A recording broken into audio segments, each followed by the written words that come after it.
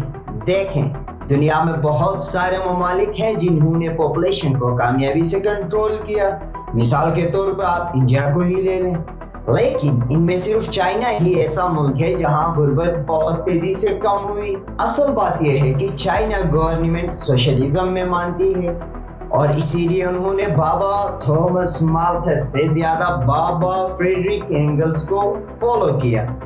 ایک سائڈ پر انہوں نے پاپولیشن کنٹرول تو کیا، لیکن دوسری سائڈ پر انہوں نے انڈسٹری کو بہت تیزی سے ڈیولپ کیا اور پھر اسٹیٹ کے ریسورسز کو بہت اچھی طرح ڈیوائیڈ کیا۔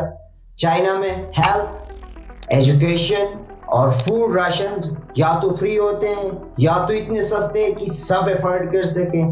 اس کے ساتھ ساتھ انہوں نے انڈسٹری کو اتنا ڈیولپ کیا ہے کہ پاپولیشن کے لحاظ سے ریسورسز اور ویلتھ بہت زیادہ پروڈیوس ہو رہے ہیں، اسی لیے پھر وہاں انیمپلائمنٹ بھی بہت کم ہے اور اتنی زیادہ پروڈکشن کرنے کے لیے بھی یہ ضروری تھا کہ چائنا کے پاس بڑی پاپولیشن یعنی بہت بڑی ورک فورس ہوتی۔ تو اب ایسا کیوں ہے کہ چائنا اپنی پاپولیشن کو دوبارہ بڑھانا چاہ رہی ہے؟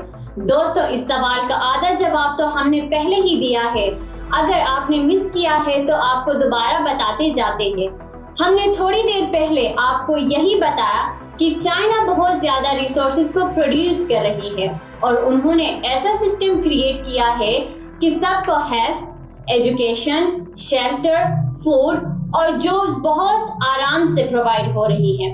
اس کا مطلب ہے کہ چائنا اگر پاپولیشن کو بڑھائے بھی تو وہ اپنی سٹیزن کو سنبھال سکتی ہے۔ دوسری طرف یہ بھی ہے کہ پاپولیشن گروتھ ریٹ کے کم رہنے کی وجہ سے چائنا میں بوڑھے زیادہ اور جوان کم رہ گئے ہیں، بچے کم پیدا ہوئے ہیں اور جوان لوگ بوڑھے ہو گئے ہیں۔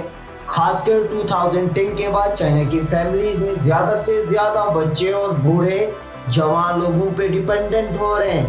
جوان لوگوں کی کمی کی وجہ سے ان پر بہت زیادہ سٹریس پڑ گیا ہے اور اسی کی وجہ سے یہ خطرہ بھی ہے کہ چائنا کی ورک فورس کم ہو جائے گی، اور دوسری طرف ان کو یہ بھی ستایا جا رہا ہے کہ انڈیا ان کے مقابلے میں ورک فورس بھی ڈیولپ کر رہا ہے اور سٹیبل بھی ہو رہا ہے، اور چائنا ایسا ہونے نہیں دے سکتی کیونکہ اس کا ٹارگٹ ہے کہ زیادہ سے زیادہ اکانومی گرو کرے اور یو ایس کے ساتھ اکانومک وار میں بھی پیچھے نہ ہٹ جائے۔ تو اس لیے اب چائنا کو ضرورت بھی ہے اور یہ اس قابل بھی ہے کہ وہ اپنی پاپولیشن کو دوبارہ بڑھائے۔ تو دوستو، کیا آپ کو اب کلیئر ہوا ہے کہ چائنا اپنی آبادی دوبارہ بڑھانا کیوں چاہ رہی ہے اور آبادی کو بڑھانے اور کم ہونے کو کیسا سمجھا جائے؟ ہم نے یہ سیکھا کہ آبادی کا بڑھنا یا کم ہونا بذات خود کوئی بری یا اچھی بات نہیں ہوتی، بلکہ اس کو جب ہم کسی ملک کے اکانومک کنڈیشنز اور اکانومک سسٹم سے لنک کر کے دیکھتے ہیں تو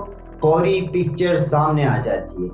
آپ نے دیکھا کہ چائنا تھا تو شروع سے ہی سوشلسٹ، لیکن وہاں انڈسٹری ڈیولپ نہیں تھی، اسی لیے بہت مسئلے تھے اور گورنمنٹ نے پھر پاپولیشن کو کم کیا۔ اس کے بعد جب انہوں نے انڈسٹری ڈیولپ کی تو ساتھ ساتھ نئے ریسورسز اور ویلتھ کو بہت تک ایکولی ڈیوائیڈ کیا۔ اسی طرح ہمارے پاس انڈیا، پاکستان اور بنگلہ دیش جیسے ملک ہیں جہاں انڈسٹری کچھ حد تک ڈیولپ ہوئی، لیکن ویلتھ سب کے پاس نہیں گیا، اسی لیے غربت بڑھتا گیا۔ آپ کا چائنا کی پاپولیشن کنٹرول اور چائنا کی اکانومی کے بارے میں کیا اوپینین ہے؟ کمنٹ میں ضرور بتائیں، اور اگر ہم نے کوئی بات غلط کی ہے تو اس کو بھی پلیز کریکٹ کیجیے۔ اسی طرح کے ٹاپکس پر ہم ہر ہفتے آپ کو اسی طرح مزے کے انداز میں انفارمیشن دیتے رہیں گے اور ہم آپ ہنستے ہنستے سیکھتے جائیں گے۔